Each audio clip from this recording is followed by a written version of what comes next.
My name is Allie, and at 34, I never expected my own father would betray me like this. After years of hard work as a real estate agent, I finally bought my dream home in Denver. 2 weeks ago, I left for an important business trip to Los Angeles.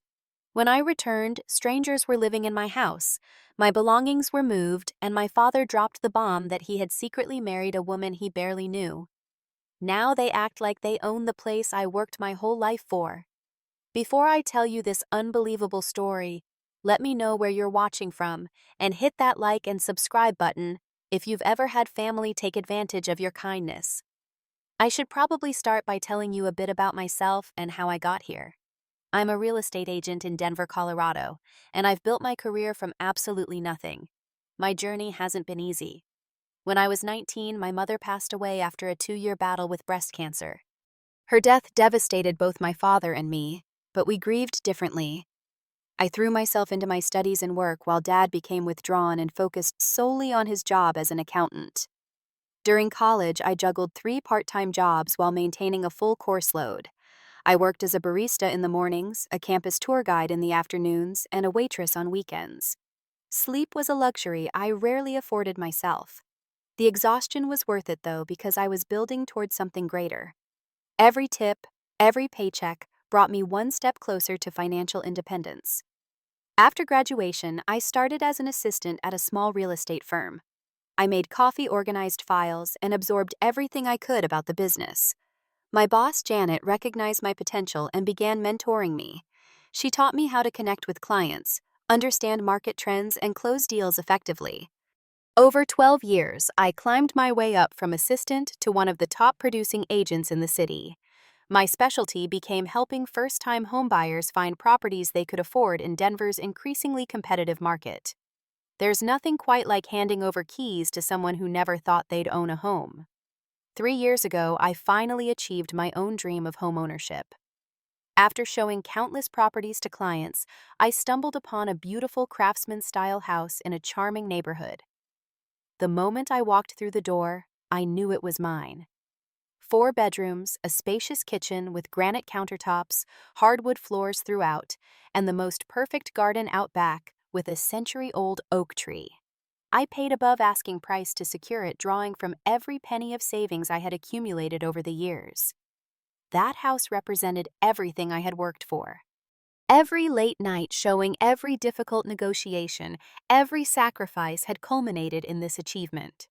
I spent weekends painting walls, refinishing cabinets, and planting flowers in the garden. My home became my sanctuary, my pride and joy. Throughout this time, my relationship with my father Tom remained complicated but close. At 62, he's stubborn, set in his ways, and very traditional in his views. After Mom died, he never quite recovered his zest for life. He moved into a small one-bedroom apartment across town and lived a quiet, solitary existence focused primarily on his work. I tried repeatedly to help him find happiness again. I set him up on dates with friends of clients, encouraged him to join groups for seniors at the community center, and invited him to dinner at my place at least once a week. Sometimes he would humor me by attending a social event, but he always seemed relieved to return to his solitary routine afterward. In the months leading up to my Los Angeles trip, Dad seemed slightly more energetic. He mentioned having met some friends at the local coffee shop he frequented, and I was thrilled to see him engaging more with the world. He was vague about these new friendships, but I didn't press him for details. I was just happy he was socializing. The night before my departure for Los Angeles, I invited Dad over for dinner. I prepared his favorite meal, pot roast with roasted potatoes and carrots, and we shared a bottle of Cabernet. During dinner, I noticed he seemed distracted, checking his phone more often than usual, and smiling at text messages. "Someone special?" I asked teasingly. He blushed slightly and tucked his phone away. "Just a friend," he replied, changing the subject to ask about my upcoming trip. I was too preoccupied with my preparation for the business trip to give his behavior much thought. If I had been more attentive, perhaps, I would have noticed the signs of what was to come. Instead, I spent the evening reviewing my presentation materials and confirming my flight details while Dad watched television in the living room. When he left that evening, he hugged me tighter than usual. "Be safe in LA, Alley Cat," he said. using the childhood nickname he hadn't used in years. "I might have a surprise for you when you get back." I smiled, assuming he might be planning to cook dinner for my return, or perhaps had finally started dating someone. "Can't wait to see it, Dad," I replied, completely unaware of how that surprise would upend my entire life. The Los Angeles trip was meant to be the culmination of months of hard work. I was representing a group of investors interested in purchasing a multi-million-dollar commercial property. If the deal went through, my commission would be substantial enough to pay off a significant portion of my mortgage. The pressure was immense, but I thrived in high-stakes situations. My days in LA were filled with meetings, property viewings, and negotiations. I barely had time to eat, let alone worry about what was happening back home.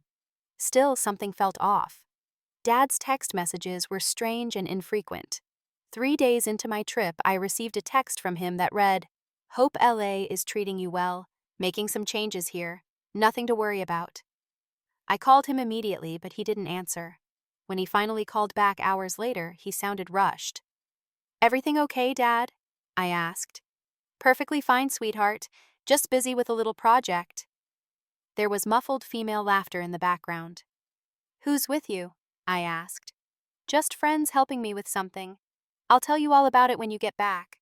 How's the big deal going?" I filled him in on the progress with my clients, but couldn't shake the feeling that he was hiding something. Before I could press further, he claimed he had to go and ended the call abruptly. The next day, my neighbor Sandra sent me a text. "Hey, Allie, are you renovating? Noticed a lot of furniture being moved in and out. Just checking all is okay." I felt a flutter of panic. "No renovations scheduled. Who's at my house?" "Older gentleman who looks like your dad, a woman about his age, and younger woman. They've been coming and going for days. Thought you knew." I immediately tried calling Dad again, but it went straight to voicemail. I left a message trying to sound casual rather than accusatory. "Hey, Dad. Sandra mentioned you're at my place with some friends. Just curious what's going on. Call me back when you can." He texted back an hour later. "Just cleaning and organizing a few things for you. Don't worry. Focus on your work." Under normal circumstances, I might have pursued this further, but my clients were demanding more of my attention. The sellers had introduced last-minute complications to the deal, and I was scrambling to salvage the transaction. My personal concerns had to take a back seat to my professional obligations. As the week progressed, Dad's communications became increasingly vague and sporadic. He would respond to my texts hours later with brief, non-specific answers. When I called, he often claimed to be too busy to talk or promised to call back later, which he rarely did. Sandra sent another text midway through my second week in LA. "More boxes and furniture arrived today. Looks like someone's moving in. Let me know if you need me to check on anything." This time, my concern couldn't be contained. I called Dad immediately, and to my surprise, he answered. "Dad, what exactly is going on at my house? Sandra says it looks like someone's moving in." There was a long pause before he responded. "Allie, I know this might seem sudden, but I've met someone special. Patricia is wonderful, and I think you'll really like her once you get to know her." "That's great, Dad. But what does that have to do with my house?" Another pause. "We can talk about the details when you get home. Just trust me, okay? I wouldn't do anything to hurt you." Before I could respond, he claimed someone was at the door and hung up. My subsequent calls went unanswered. Despite my growing anxiety, I had to maintain my focus on work. The deal was at a critical juncture with both parties threatening to walk away. After 2 days of intense negotiations, we finally reached an agreement. The relief was immense and the clients were thrilled. They insisted on celebrating with an elaborate dinner which extended late into the evening. As we were finishing dessert, I received an email notification from the airline. Due to maintenance issues with my scheduled return flight, they had rebooked me on an earlier flight the next morning. This meant I would be arriving home a day earlier than planned. Initially annoyed by the schedule change, I soon realized it might be a blessing in disguise. I could surprise Dad and finally get to the bottom of whatever was happening at my house. I considered warning him of my early return, but decided against it. Something told me I needed to see the unfiltered truth of what was occurring in my absence. Little did I know my early arrival would reveal a betrayal I could never have imagined from the person I trusted most in the world. After a 5-hour flight and a 40-minute taxi ride from the airport, I finally arrived home around 11 at night. The moment the taxi pulled into my driveway, I knew something was seriously wrong. 3 unfamiliar cars were parked where mine would normally be: a silver BMW that looked at least 10 years old, a red Hyundai Sonata, and my father's familiar blue Honda Civic. The exterior of the house looked different too.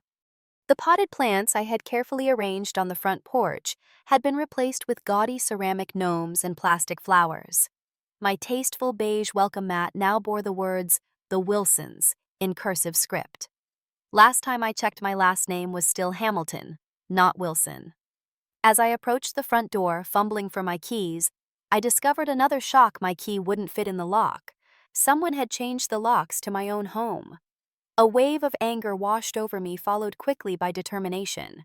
Fortunately, I had a spare key hidden in the garage, which I accessed through the keypad. The interior of my home was even more disorienting than the exterior. The furniture in my living room had been completely rearranged. My neutral-toned sectional sofa had been pushed against the far wall and was now draped with garish floral-patterned throws. Where my minimalist coffee table once stood there was now an ornate glass and gold one cluttered with magazines and figurines I didn't recognize. The artwork I had carefully selected, mostly black and white photographs of Colorado landscapes, had been replaced with mass-produced canvas prints featuring inspirational quotes in loopy script. A large family portrait of people I didn't recognize hung prominently above the fireplace where my mother's painting used to be. In a daze, I moved through the house, each room revealing new horrors. The guest bathroom's simple white and gray theme had been transformed with purple towels, lavender-scented everything, and wall decals of butterflies. The kitchen counters were cluttered with appliances. I didn't own a bread maker, a juicer, and what appeared to be a pasta machine. Opening the refrigerator, I found it stocked with unfamiliar foods, diet sodas, pre-packaged meals, and containers labeled, "Patricia's Do Not Eat," in aggressive red marker. The wine rack that once held my carefully selected collection now contained bottles of sweet Moscato and white Zinfandel. As I stood in shock in the middle of the kitchen, I heard footsteps on the stairs. A woman I had never seen before appeared in the doorway. She appeared to be in her late 50s with unnaturally blonde hair cut in an angled bob, wearing a pink satin bathrobe. She let out a small scream when she saw me. "Who are you, and what are you doing in my house?" she demanded, clutching her robe tighter around her neck. The absurdity of her question momentarily rendered me speechless. "Your house," I finally managed. "This is my house. I'm Allie Hamilton. Who are you?" Recognition flickered across her face, quickly replaced by something that looked strangely like annoyance. "Oh, you're Tom's daughter. We weren't expecting you until tomorrow." She didn't extend her hand or offer any warm greeting. Instead, she looked me up and down with thinly veiled disapproval. "I'm Patricia Wilson. I live here now." She stated this as if it were the most natural thing in the world, as if I should have been aware of this arrangement. "You what?" My voice rose higher than I intended. "Mom, what's going on?" Another voice called from upstairs, followed by the appearance of a younger woman around 30 with the same blonde hair as Patricia, but worn longer and straighter. She was dressed in pajama shorts and a tank top that looked suspiciously like one from my own drawer. "It's fine, Danielle. It's just Tom's daughter. She's home early." Patricia waved dismissively in my direction. Danielle descended the stairs and gave me the same evaluating look her mother had. "Oh, hey." She didn't seem particularly concerned about my obvious confusion and distress. "Would someone please explain what's happening here?" I demanded, my patience evaporating rapidly. "Why are you in my house? Where is my father? And why have the locks been changed?" As if on cue, I heard the garage door open, followed by my father's familiar footsteps. He entered the kitchen carrying grocery bags, his face falling when he saw me. "Allie, you're back early." He set down the bags and moved toward me as if to hug me, but stopped short when he saw my expression. "Dad, what is going on?" I asked, my voice shaking with emotion. "Who are these people, and why are they saying they live here?" He looked nervously between me and Patricia, who had moved to stand beside him, her hand possessively on his arm. "Well, sweetheart, I have some exciting news." He took a deep breath. Patricia and I got married last week. I wanted to tell you in person when you got back. Married. The word felt foreign on my tongue. You've known each other for what, a few months?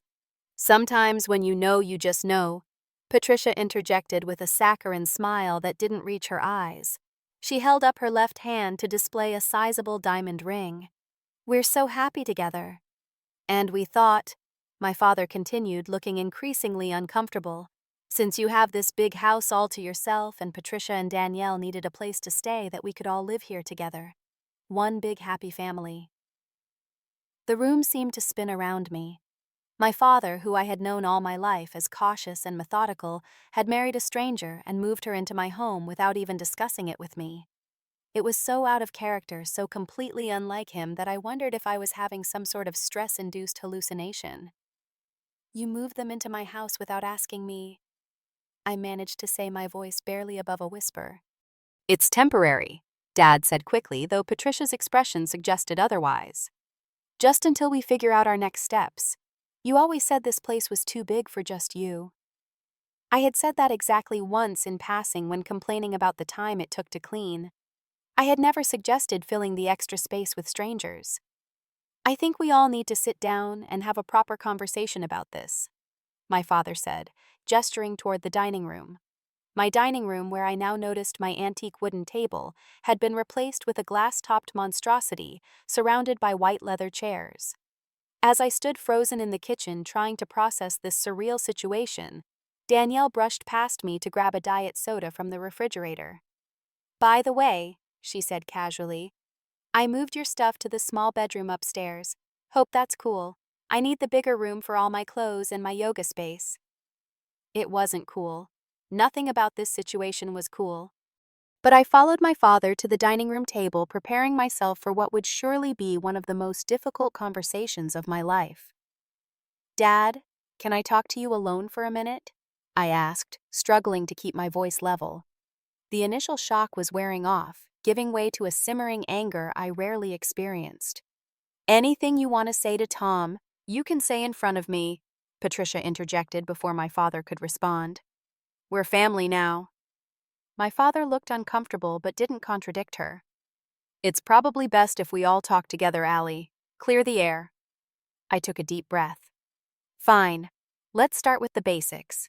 When exactly did this happen? The last time we spoke, you never mentioned anything about getting married. We've been dating for 3 months, my father explained as Patricia nodded beside him. We met at the coffee shop near my apartment. It was love at first sight. He reached for Patricia's hand and she gave him a smile that seemed performed rather than genuine. 3 months, I repeated flatly. And you decided to get married without telling me? It was spontaneous, Patricia said, her voice taking on a dreamy quality. We were having dinner last week and Tom just proposed right there in the restaurant. We went to the courthouse the next day. So romantic. My father had always been practical to a fault. The man who spent weeks researching refrigerator models before making a purchase had suddenly eloped with a woman he barely knew. It didn't add up. And moving into my house was that spontaneous too. Patricia's smile tightened. Tom mentioned what a lovely home you had with all this extra space. And since our lease was up, she trailed off with a shrug as if the conclusion was obvious. Your lease was up, I repeated. So instead of finding a new place, you decided to move into my house while I was away. Family should share, my father said firmly. Your mother would have wanted us to help Patricia and Danielle.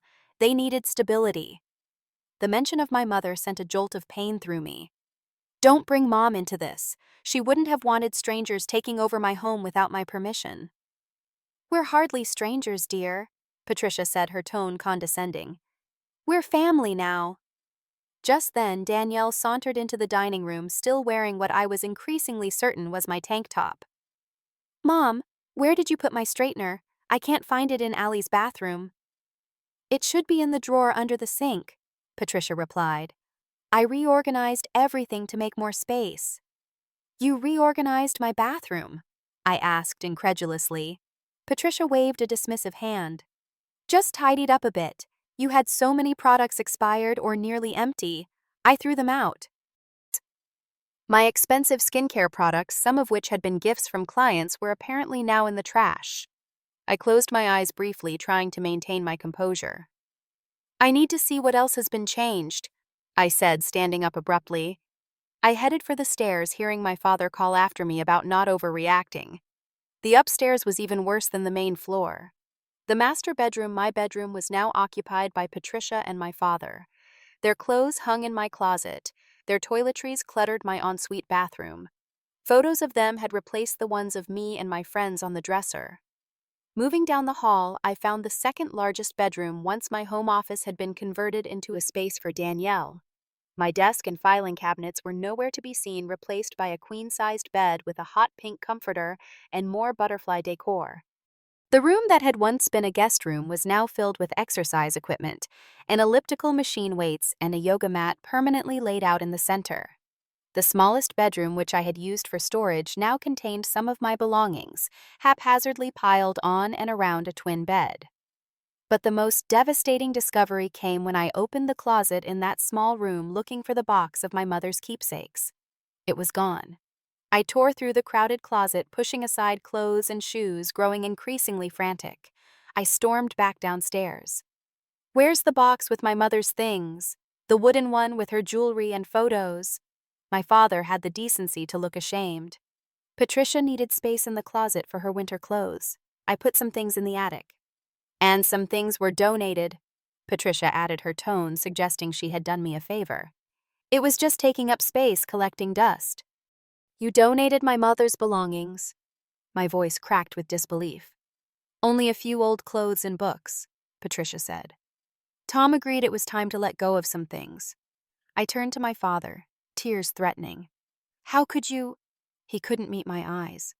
Patricia thought it would be healthier for both of us to move forward, not dwell in the past. I've known you for 15 years, Patricia added, placing a hand on my father's shoulder. You talk about your late wife as if she walked on water. Trust me, I'm doing you both a favor, helping you move on. The pieces suddenly clicked into place. 15 years? I thought you said you met 3 months ago. My father looked confused. We did. Patricia flushed slightly. I meant I've known men like your father for 15 years. Widowers who can't move forward. Something about her explanation felt off, but I had more immediate concerns. I want to know exactly what was donated and what's in the attic. Those were Mom's things. You had no right. I think you're overreacting, Patricia said with a sigh. Tom, tell her she's overreacting. My father looked torn. Allie, maybe Patricia's right. Maybe it's time to let some things go. I felt as if I'd been slapped. This isn't about letting go. This is about respect. For me, for Mom, for her memory. Family shouldn't be so materialistic, Patricia said with an air of moral superiority. By the way, I added you to our household account. We'll split all the expenses 3 ways: you, me, and Tom, and Danielle can contribute when she finds work. Household account, I echoed. Yes, for groceries, utilities, that sort of thing. And we'll need to discuss the mortgage. Since we're all living here now, it seems fair we all contribute. I couldn't believe what I was hearing. This is my house. I pay the mortgage. I never agreed to any of this. Patricia's pleasant facade slipped for a moment, revealing a flash of irritation. Tom said you were generous and family-oriented. I'm disappointed to see that's not the case. I turned to my father, who was studying the floor. Dad, can you please explain what's going on here? Before he could answer, Patricia burst into tears. They seemed to appear on cue, with no buildup of emotion. I knew she wouldn't accept me, she sobbed to my father. She's just like my ex-husband, judging me without giving me a chance. My father immediately put his arm around her. Shh, it's okay. Allie will come around. He looked at me with disappointment. I think you should go cool off and we can talk more tomorrow when everyone's calmer. I stood there utterly astounded by this complete reversal. Somehow, in the space of a few minutes, I had become the villain in my own home. Fine, I said finally. I'll be at the Marriott downtown. I'll come back tomorrow to sort this out. I grabbed my still-packed suitcase and headed for the door. Don't forget, we have brunch plans with my friends at 11. Patricia called after me, her tears mysteriously dried up. We'll be using the dining room. I didn't dignify that with a response. As I waited for an Uber outside my own home, I felt completely betrayed by the one person I had always counted on. I checked into the hotel in a daze, wondering how my life had unraveled so completely in just a few hours. After a nearly sleepless night at the hotel, I returned home the next morning determined to reclaim my space and get to the bottom of what was happening with my father. What I found only escalated the situation further. Patricia and Danielle had been busy in my absence. The living room now featured new curtains in a floral pattern that clashed horribly with the rest of the decor. Several of my houseplants had been removed, replaced by artificial arrangements with dust-collecting silk flowers. In the kitchen, my carefully organized pantry had been completely rearranged with items I didn't recognize taking up most of the shelf space. My favorite coffee mugs were nowhere to be seen, replaced by a matched set with "Live, Laugh, Love" printed on them in flowing script. "Good morning, Allie." Patricia greeted me with artificial cheerfulness. She was dressed in a tennis outfit, though I had never seen her play and doubted she did. "We're getting ready for brunch. I hope you've had time to reflect on your behavior last night." Before I could respond, I noticed several shopping bags on the counter, all from expensive department stores. Beside them was my credit card statement opened, despite being addressed to me. "Why is my credit statement opened?" I asked, picking it up to examine it. "Oh, I needed to verify something," Patricia said vaguely. "By the way, your taste in home goods is quite nice if a bit overpriced. The new curtains and dinnerware I ordered should arrive next week." I stared at her in disbelief, then looked at the statement. There were several charges I didn't recognize totaling over $2,000. "Did you use my credit card without my permission?" I asked, my voice dangerously quiet. Patricia had the audacity to look offended. "Tom said it would be fine, for household items, you know, to make the place more homey." My father entered the kitchen looking tired. He clearly hadn't expected me back so early. "Dad, did you tell Patricia she could use my credit card?" He shifted uncomfortably. "I may have mentioned that you wouldn't mind if they picked up a few things to make themselves comfortable. I didn't realize it would be quite so much." "A few things they spent over $2,000. "Don't be dramatic," Patricia interjected. "It's an investment in our home." "This is not your home," I said firmly. "This is my house that I paid for with my money. You are guests here at best and unwelcome ones at that." Patricia's face hardened. "Tom, are you going to let her speak to me like that? Your wife?" My father looked torn. "Allie, please try to be understanding. Patricia is family now." "A family member doesn't max out your daughter's credit card behind her back," I retorted. Patricia turned on the waterworks again. "I was just trying to make this house a home for all of us. I can see now that was a mistake." My father immediately moved to comfort her. "Don't cry, honey. Allie doesn't mean it." I was stunned by his behavior. My normally rational father was acting like a lovesick teenager, completely blind to Patricia's manipulations. Over the next few hours, I tried repeatedly to have a private conversation with my father, but Patricia managed to insert herself into every interaction. When I set boundaries, like explaining that my credit cards were off limits, she would become tearful and my father would rush to her defense. That afternoon, while Patricia was occupied with her brunch guests, a group of women who eyed me suspiciously as if I were the intruder, I finally cornered my father in the garage. "Dad, what's really going on here? This isn't like you." His shoulders slumped. "I know this seems sudden, Allie." Sudden is an understatement. It's completely out of character.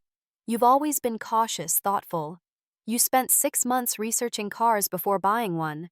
Now you've married someone after knowing her for 3 months and given her access to your accounts." He looked away.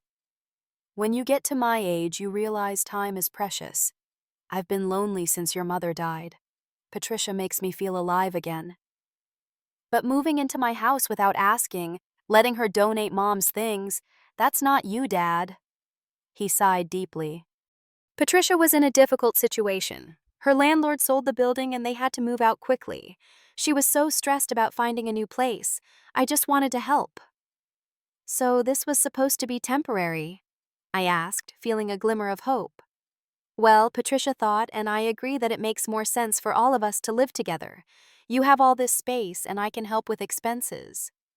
Dad, if you needed a place to stay, you know I would welcome you.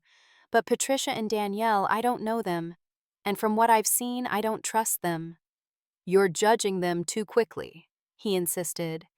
Patricia has had a hard life. Her ex-husband left her with nothing. Danielle has struggled to find her path.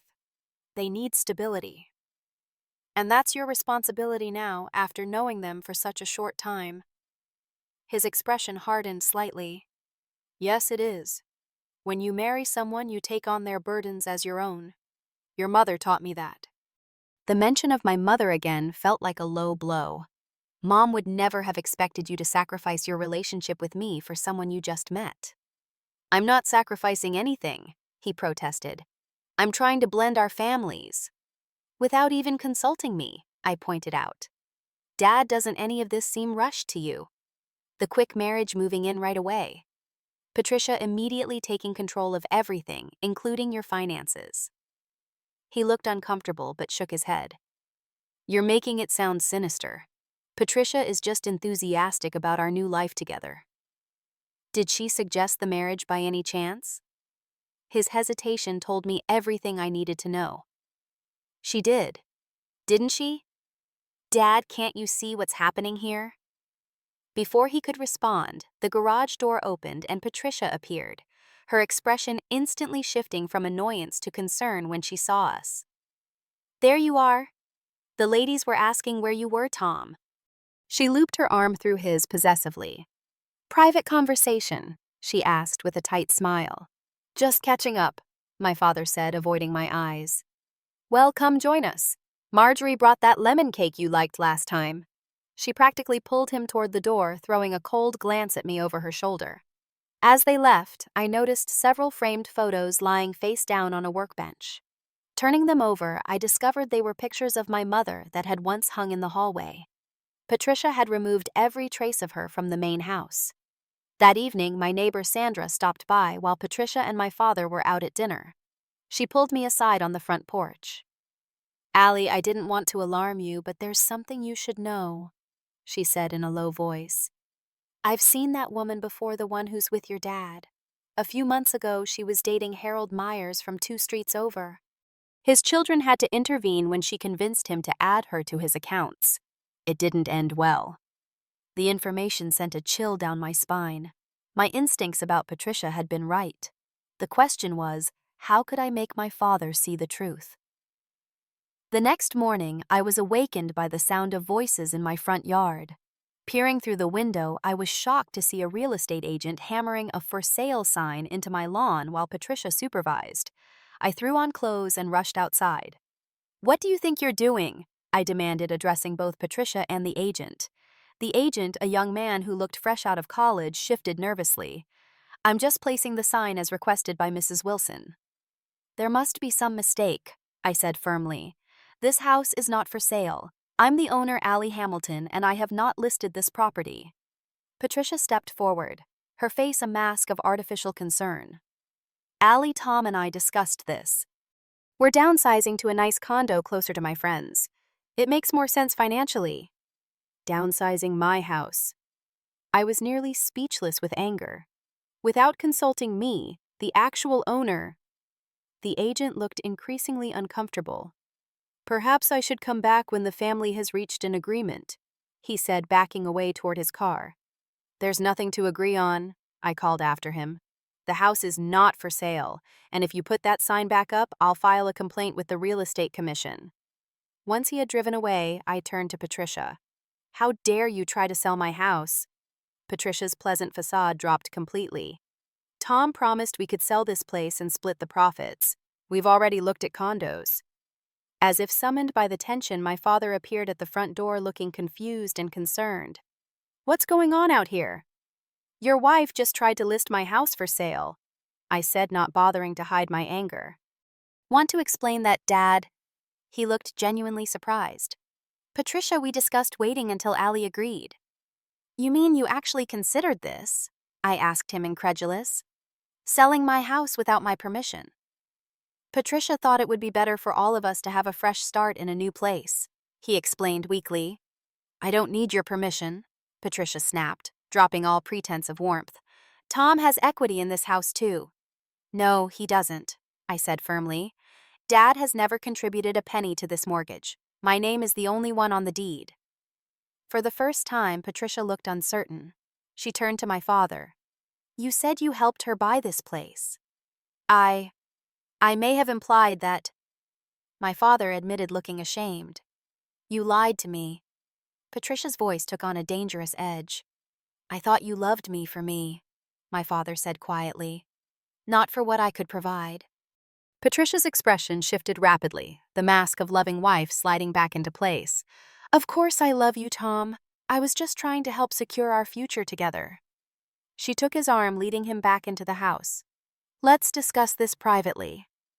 I followed them inside, unwilling to let this go. The conversation quickly devolved into a shouting match, with Patricia insisting she had only been trying to help, and me demanding she stop interfering in my life and property. You need to accept that Tom has a new life now. Patricia finally snapped, her carefully constructed facade crumbling completely.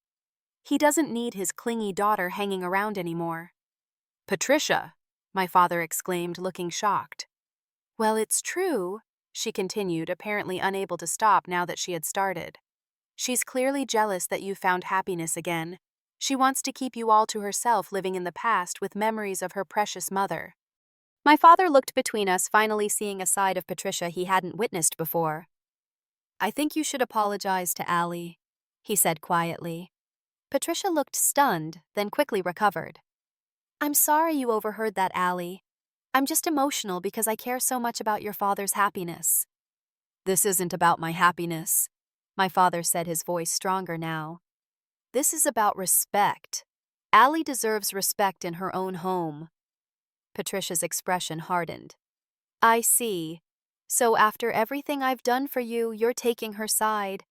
I'm not taking sides, my father insisted. I'm just asking for basic courtesy. You're a fool, Tom, Patricia hissed, her true colors fully revealed. An old, lonely fool who was so desperate for companionship he couldn't see what was right in front of him. My father recoiled as if she had slapped him. In that moment, I knew he was finally seeing Patricia for who she truly was. I think it would be best if you left, he said quietly. Patricia looked from my father to me, realizing she had overplayed her hand. Tom, I didn't mean it. I'm just upset. You know how much I love you. Before he could respond, Danielle came downstairs carrying a small wooden box I immediately recognized as my mother's jewelry box. Mom, is this necklace yours, or? She stopped short when she saw all of us in the living room, the tension palpable. That's my mother's jewelry box, I said, my voice shaking with anger. The one you said was in the attic. Patricia shot Danielle a warning look, but it was too late. My father stepped forward and gently took the box from Danielle's hands, opening it to confirm its contents. These are Helen's things, he said, his voice thick with emotion. Her engagement ring, the necklace I gave her on our 20th anniversary. He looked up at Patricia, betrayal written across his face. You told me these were safely stored away. They were just collecting dust, Patricia said dismissively. And technically they should belong to me now as your wife. Something in my father seemed to break at those words. I want you out of this house, he said quietly. Both of you. Today. Patricia's expression turned calculating. You don't mean that. Where would we go? That's not my concern, he replied. You lied to me. You tried to erase Helen's memory. You disrespected my daughter in her own home. Our marriage is over. You can't just throw us out, Patricia protested. I have rights as your wife. Actually, I interjected, as the legal owner of this house, I can have you removed as trespassers if necessary, but I'd prefer if you left voluntarily. Patricia looked between us, realizing she had lost this battle. Fine, we'll go. But this isn't over, Tom. You'll regret this. She stormed upstairs, presumably to pack with Danielle following close behind. Once they were out of earshot, my father turned to me, his eyes filled with remorse. "Allie, I don't know what to say. I've been such a fool." "Why, Dad?" I asked simply. "Why did you marry her so quickly?" He sank onto the couch, suddenly looking every one of his 62 years. "She made me feel needed again. After your mother died, I felt useless, forgotten. Patricia made me believe I had a purpose again." He shook his head.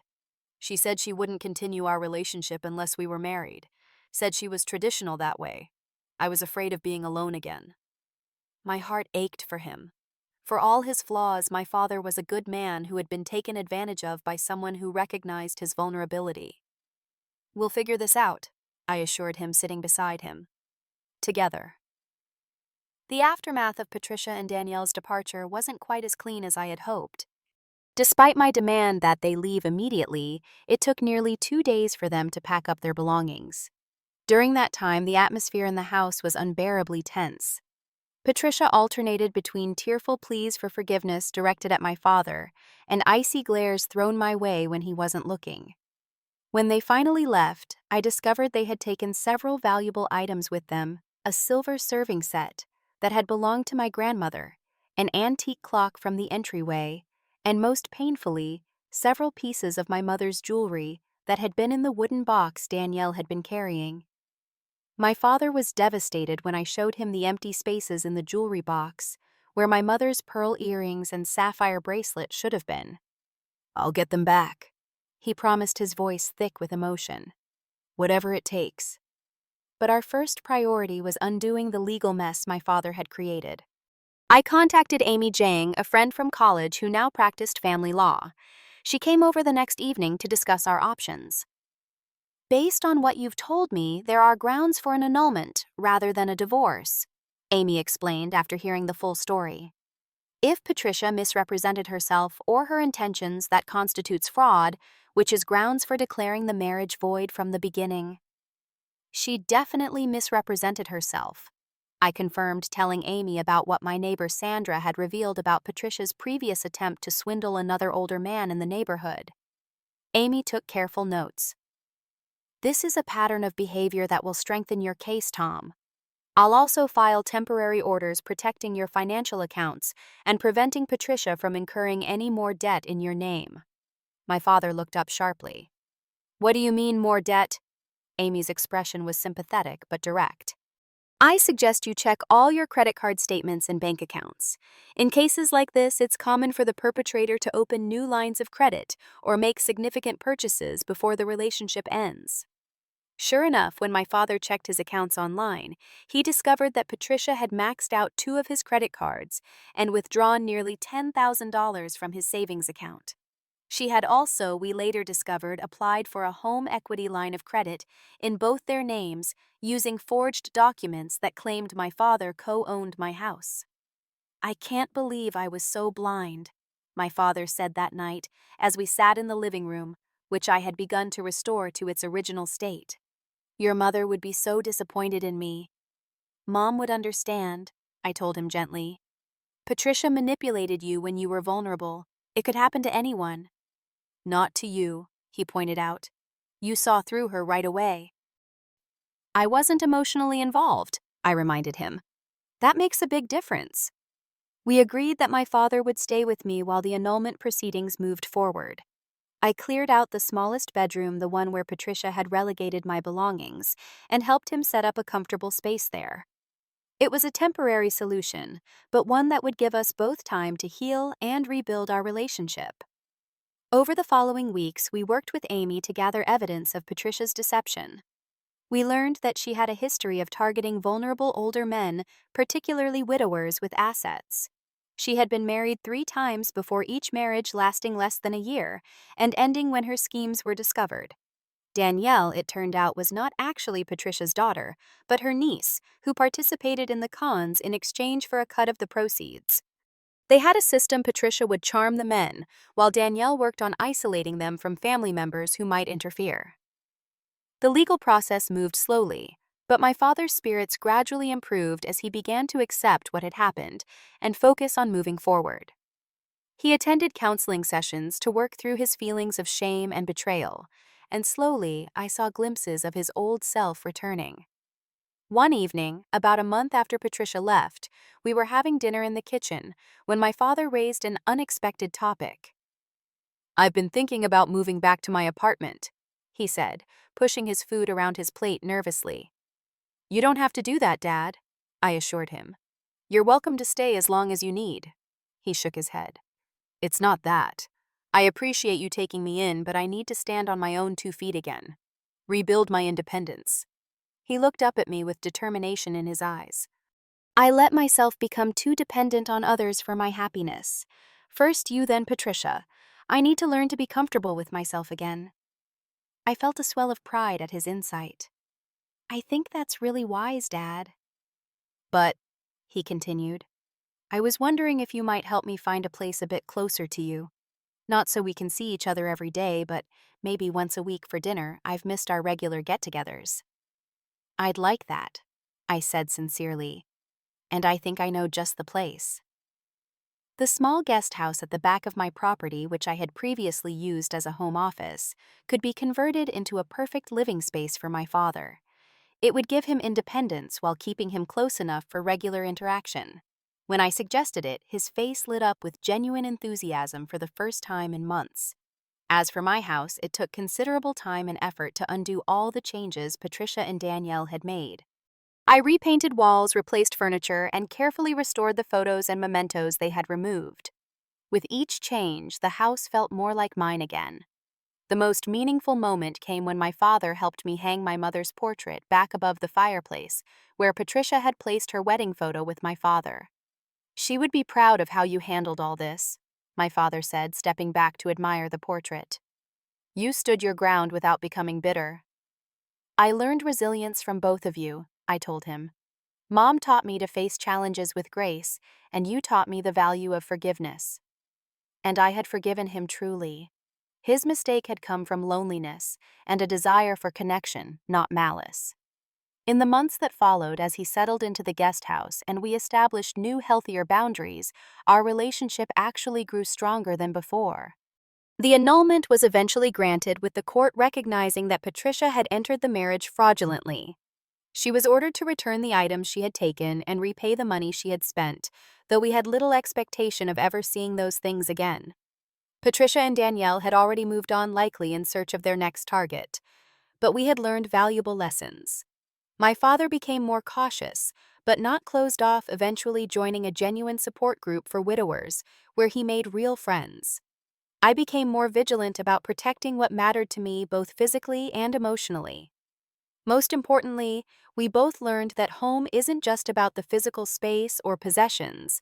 It's about creating boundaries that protect the people and relationships that truly matter. Sometimes those boundaries need to be firm, even with family, to preserve what's most precious. As I sit here in my reclaimed living room watching my father tend to the vegetable garden he started behind his guest house, I'm grateful for the wisdom this painful experience brought us both. The betrayal we experienced led to growth, stronger boundaries, and ultimately, a more authentic relationship. Have you ever had to set difficult boundaries with family members who took advantage of your kindness? I'd love to hear your stories in the comments. And if this story resonated with you, please hit that like button and subscribe to hear more of my experiences. Remember, sometimes the most loving thing you can do is stand firm in what you know is right, even when it's difficult. Thank you for listening, and I wish you the strength to protect your own boundaries, whatever they may be.